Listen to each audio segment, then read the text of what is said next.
Hi అండి అందరికీ. ఈరోజు నేను మీకు 5 చుక్కల ముగ్గులు 2 వేసి చూపించబోతున్నాను. 5 చుక్కలు ఎదురు చుక్క ఒకటి వచ్చే వరకు పెట్టండి.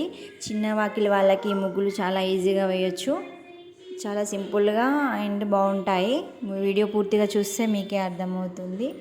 అలాగే నా ఛానల్ని సబ్స్క్రైబ్ చేయండి, నా వీడియోస్ని లైక్ చేయండి, నన్ను సపోర్ట్ చేయండి ప్లీజ్ ఫ్రెండ్స్.